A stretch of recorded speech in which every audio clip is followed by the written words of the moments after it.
Hello mga palangga, andito tayo ulit sa ating farm. Ngayon ay gumagawa kami ng kulungan ng kambing. Ayan, so ipakita ko lang. Papa, yung sunog mo andun na sa kabilang bayo. Oh, makarating yan doon. So ayan oh, gagawa kami ng kulungan ng mga kambing kasi baka malapit na magtag-ulan. Ang aking sweetheart, pagod na yarn.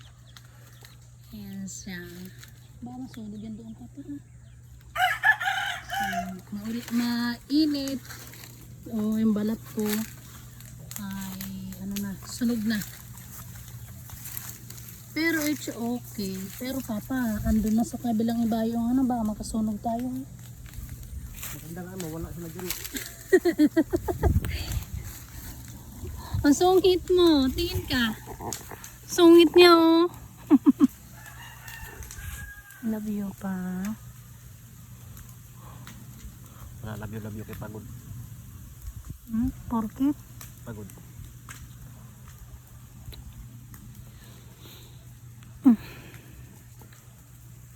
Yun, ang sinunog niya, nakarating na sa kabilang ibayo. Naglalakad. Delikado yan pa, baka makasunog tayo. Sugurin tayo dito ng bumbero. Katulad kahapon. Sigurad ka ng bumbero sa bahay. Ayan guys, ito lang yung pagod na yung aking palalab. Nagputol siya ng kawayan, tapos ayan, gumagawa ng kulungan ng baboy. Ay baboy! Ng kambing, sorry. Ayan. Update ko lang kayo mga palangga. Every Sunday, nandito kami sa farm. Imbes na magpahinga or pupunta kami dito kasi may mga project kaming ginagawa. Katulad niyan, gumagawa ng kulungan ng kambing kasi kawawa yung mga kambing kapag umuulan, walang masilungan. So yan, nagputol yung Mr. Husband ko dito ng kawayan. So akong kinakabahan sa sunog na yan eh. Kasi naglalakad yung apoy. Dito lang yan eh, dyan sa maliit na yan. So naglakad papunta doon.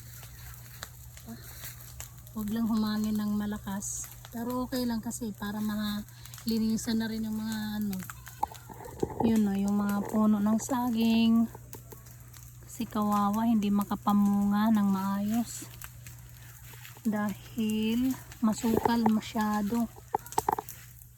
Yan. Pinagmamasdan niya ang kanyang lupain.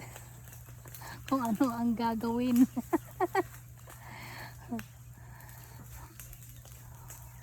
Malawak tong pagmamayari niya. Napakalawak. Pati yung dalawang bahay doon. Ay yung bahay doon. Sama pa. Dito sa ano mo? Area mo? Hindi dapat naglilinis-linis din sila. Kasi sila. Hindi ano.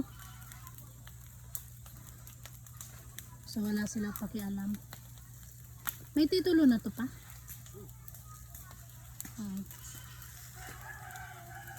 So ito yung properties ng aking Nema! Nema!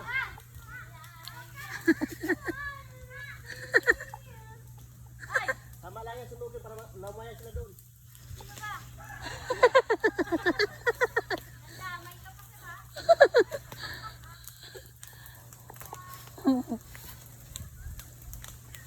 tama daw lang sunugin para lumayas daw yung mga nakatira doon sa kinasasakupan ng kanyang properties. Mahangin! Oo, sarap ng hangin para napakasukal guys, din kung nakikita nyo. Yan. Buti nga dito medyo malinis-linis kahit paano. Pero pagdating talaga doon, no, masukal. Di ba puro gubat? Papa, may gumagapang sa mahita ko.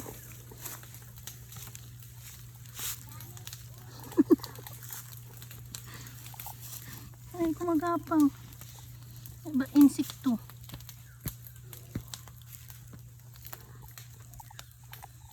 Yan. O, namatay na dito. So, ibig sabihin, ano? Ibig sabihin, hindi kinaya ng ano doon. Mga, ibig sabihin, basa.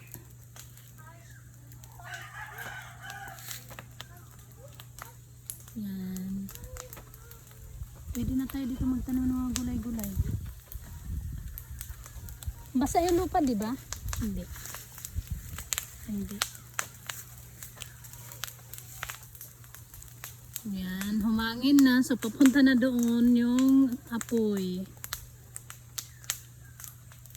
Papunta na doon. Ganito lang, tahimik. Walang kapitbahay. Tahimik lang. Gumagapang talaga.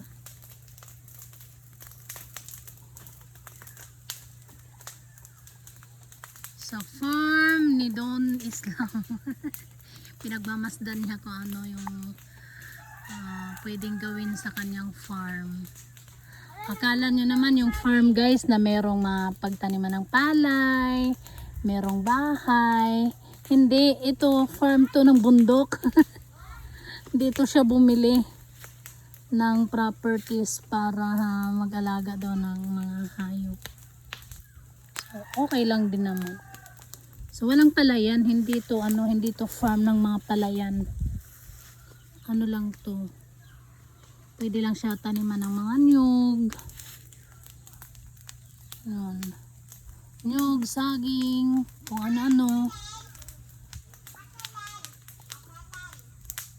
Pero yun nga lang, tago masyado. Aakyatin mo pa talaga dahil bundok nga. Pero at least tahimik, malayo sa kabihasnan, malayo sa mga chismosa. Malayo sa mga maritis. Ayan. Ganyan lang guys, update lang natin kayo. Andito tayo sa farm ng aking mister.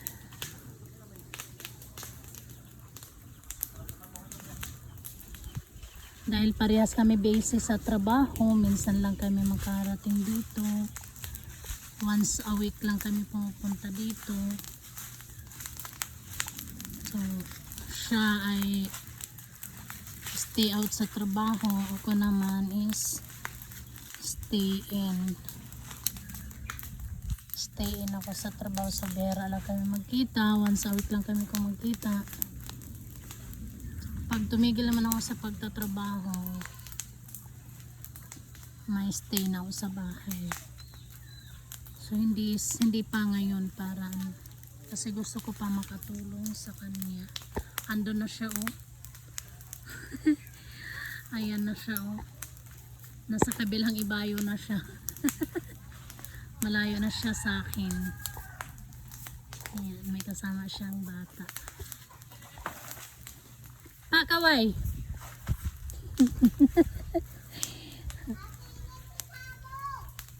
Ha? Hala, Bi, bugawin mo nga, Bi. Dali, kay baka patayin. So, nagsasabong. Sinasabong yung manok.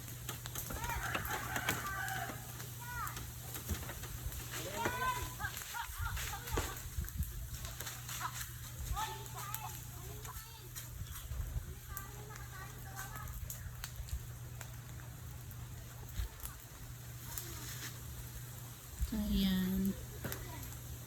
Papapatayin mo na yung apoy papunta dyan pa ha. Kasi baka mamaya masunog hanggang doon. Makasunog tayo ng mga kapitbahay. Kahit properties mo, pero may bahay, kawawa naman kung masusunugan. Pero actually malayo. Malayo yung bahay mula dito sa kinaroroonan namin. Hanggang doon sa may puno ng ano na yun, no, nyug. Doon, so malayo naman. Kaya lang baka bigla kasi hindi natin alam ang ano, aksidente. So, yun. Namamatay naman papa, di ba? Ha? Lumalakad yung apoy. Oo, naglalakad yung apoy. Eh, lumakas na. Dito banda, oh. Ayan, oh. Ito banda. Sabi nila. Ito banda. Bakit kayo sasabi? Bakit kaming kambing ah?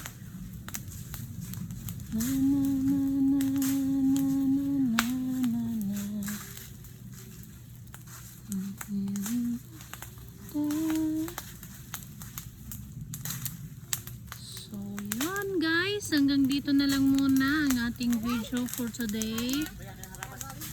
In-update ko lang kayo kung nasaan kami. Andito kami sa farm. So, yun. Nagsiga. Mama! Tapos nagputol ng kawayan. Ay, putik ka na malaki. Tapos gumawa ng kulungan ng kambing. Yan lang naman. Maliit lang kasi ilang piraso na lang kasi nangamatay ibang kambing. Eh. Sayang. So yan na lang muna guys ang ating video for today. Bye bye!